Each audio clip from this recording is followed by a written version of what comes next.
There are many people out there who believe the current Pope Francis is either not validly elected or has become an apostate pope. I don't agree, and here's why.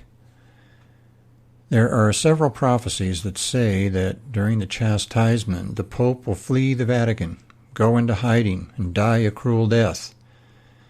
These prophecies don't say whoever is sitting on the chair of Peter, but the Pope, the legitimate Pope. Who else could this be but Pope Francis or one of his successors? And then Our Lady at Fatima requested that Russia be consecrated by the Pope.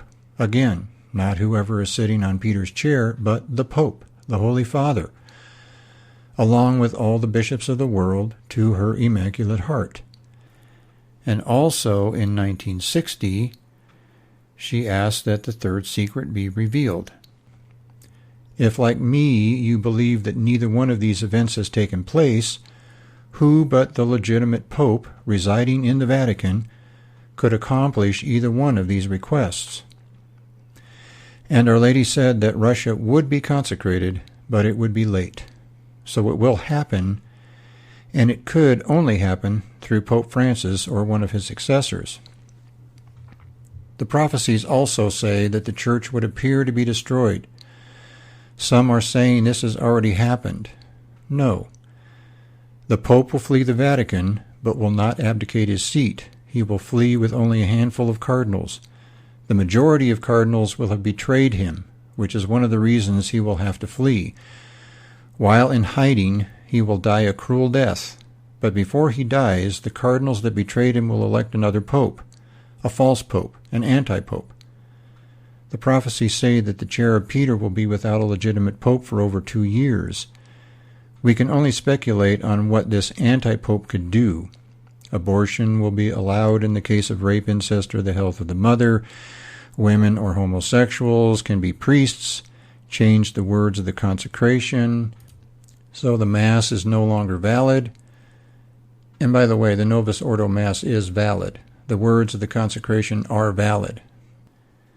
Yes, I know, Jesus said to Marie Julie Jeheny in 1902 that there would be a Mass that contains words that are odious in my sight. Well, yeah, it's not good, but being odious and being false are two different things. Odious it might be, but it is still valid. Look, folks, the prophecies say the Church will appear to have been destroyed. This doesn't happen overnight.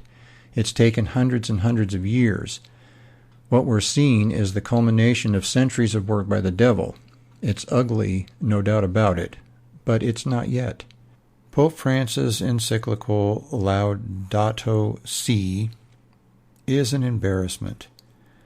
Of all the topics he could have chosen to write about, abortion, same-sex marriage, he chose the environment? Really? Many of the things he has said and done are not cool, but he has not changed any doctrines. He has not changed the liturgy. People who are saying that Francis is apostate, are you people aware of what went on in the past concerning the papacy? It makes what Francis is doing look like child's play. But yet these popes were legitimate, and their successors were legitimate, even if their successor was rumored to also be their illegitimate son, as with the Borgia family in the Middle Ages. So take heart, folks.